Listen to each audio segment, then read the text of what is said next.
O que a psicologia tem a dizer sobre os ataques que têm acontecido ultimamente? Nada.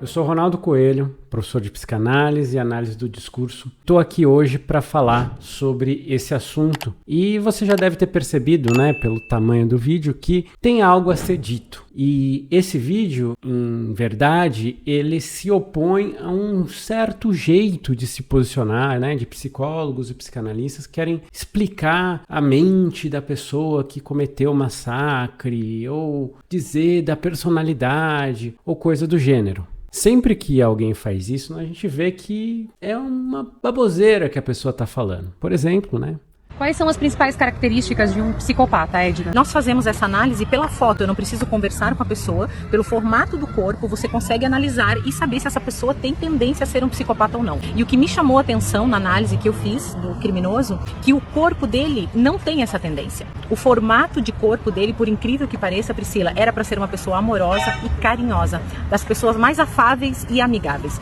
No entanto, o ambiente transformou esse moço. Bom, nós vemos, o quanto de crítica dá para ser feito a esse tipo de posicionamento. Ele é caricato neste momento, mas existe muita gente falando baboseira, muita gente. Quem me acompanha aqui no canal, quem me acompanha também no Instagram, sabe, A gente fez aí a análise daquela psiquiatra também, que fala muita groselha também, Então, nem vou me dedicar a falar muito sobre o que ela está fazendo aqui, Acho que muita gente já falou nas redes sociais, eu acho bacana isso, outras pessoas venham fazer coro. Eu vou falar aqui do que a gente pode falar, então, como psicólogo, como psicanalista e também como analista institucional.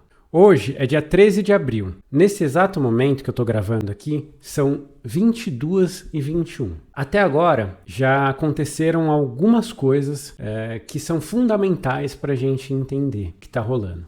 E o governo já tomou medidas importantes em relação às redes sociais. Quem me acompanha no Instagram sabe que essa discussão já começou lá. E esse vídeo está indo ao ar só depois. Aqui, a ideia não é trazer coisas atualizadas, mas fazer essa discussão que é muito importante. Como você pode perceber também, esse título do vídeo aqui, ele é uma imitação subversiva, que significa que parece que eu vou falar uma coisa que todo mundo fala, que os psicólogos normalmente falam, mas eu não vou falar, vou falar outra coisa. E é para chamar a atenção mesmo, para a gente pensar o que está sendo feito da psicologia, o que está sendo feito da psicanálise e o que a gente pode fazer, de fato, de uma forma responsável, justamente para não incorrer em atitudes que poderiam ser classificadas como criminosas, como as que a gente está vendo aí.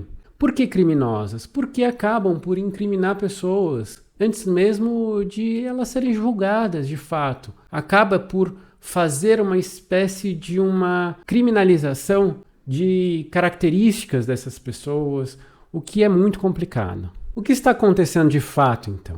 Nós sabemos que na Deep Web, então, se você conhece a Deep Web, é justamente essa parte ali que é não rastreável, na internet, onde as coisas acontecem de uma maneira em que não se pode encontrar os responsáveis pelas coisas que acontecem. Tem uma série de grupos sendo fomentados com discursos de ódio, incitação à violência, situações onde, por exemplo, pessoas que fizeram massacre antes são exaltadas e há um incentivo de que aquelas pessoas que estão ali, e sobretudo os mais jovens, crianças de 13 anos que não têm ainda uma formação crítica razoável, elas vão sendo nutridas, vai sendo fomentado nelas que elas façam aquilo. Vai sendo construído valores para essas crianças, que são esses valores de resolver as questões da vida como se pudesse fazê-lo pela violência, como se a violência fosse dar conta de solucionar todos os problemas da vida daquela criança, que pode ser bullying, que pode ser frustrações, que podem ser de qualquer ordem. E como que esses grupos têm funcionado? Eles entram na internet e eles capturam essas pessoas justamente nessa internet que a gente usa e que é aberta e que tudo é rastreável. Nessas redes sociais, eles vão lá e veem as pessoas que estão fazendo comentários que são mais odiosos, comentários que são mais preconceituosos e pegam essas pessoas, começam a conversar com elas e vão levando elas, vão cooptando elas para dark web, onde elas vão ser formadas de fato. Como eu estou dizendo, né, hoje o governo federal colocou medidas para as redes sociais, para eles tirarem conteúdos das redes sociais, mas essas medidas elas não são ainda por completo suficiente. Por quê? Porque essas crianças e adolescentes, eles não estão sendo nutridos somente das imagens violentas. Eles estão sendo nutridos a partir, né, de um discurso de ódio. Eles estão sendo capturados justamente naquele site que você acha que é sobre política, mas que lá todo mundo destila ódio, destila a violência, né, incita a violência.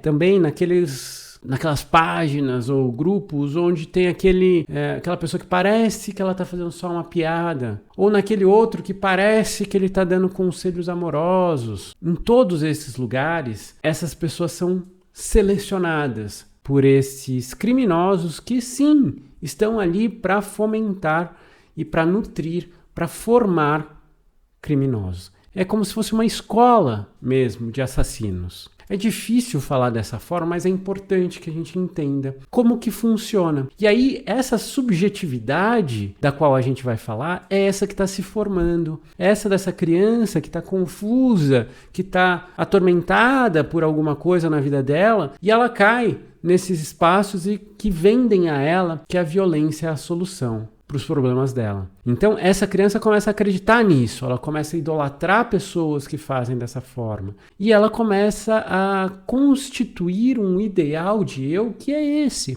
né? Que é esse que vai fazer como aquele que ela idealizou, que é vendido para ela como uma figura a ser seguida. E isso é muito preocupante, isso é muito importante de ser colocado para que a gente possa fazer a nossa parte. Para que você, psicólogo, psicóloga, não fale groselha na mídia. Nós sabemos que quanto mais a gente fala e dá destaque para essas coisas, e quanto mais groselha você fala, você pode até ser processado, você pode cair na internet como caiu aquela figura que a gente mostrou aqui no início, de uma forma muito ruim, muito prejudicial para a tua vida. Não faça isso com a tua carreira, né? Se você não sabe o que você está falando, não fale. A ideia de personalidade em si é muito problemática e eu espero colocar aqui nesse canal em breve já uma discussão aprofundada, rigorosa, importante sobre a noção de personalidade, por que ela é problemática. Então segura a onda, né? Segura a onda mesmo, para falar groselha. Venha para essa discussão que é importantíssima, que é o que a gente está fazendo em nome de uma suposta liberdade de expressão. O que a gente está fazendo? Que favorece, que cria todo o campo necessário à produção em série de assassinos. Então esse vídeo ele tem por função fazer essa discussão, trazer essa discussão rapidinho mesmo assim para vocês. Quem quiser continuar fazendo essas discussões, me segue no Instagram, né? Me segue aqui, se inscreve aqui no canal que a gente vai continuar fazendo essas discussões e logo menos vem aí essas análises, como eu estou dizendo, de personalidade, né? Desses pressupostos, quais são os princípios que apoiam essa forma de entender e quais os problemas dele, né? Então a gente vai se debruçar sobre tudo no que preconiza o DSM para a gente poder fazer um estudo aprofundado sobre isso nos próximos vídeos aqui no canal, tá bom? Vejo você no próximo vídeo.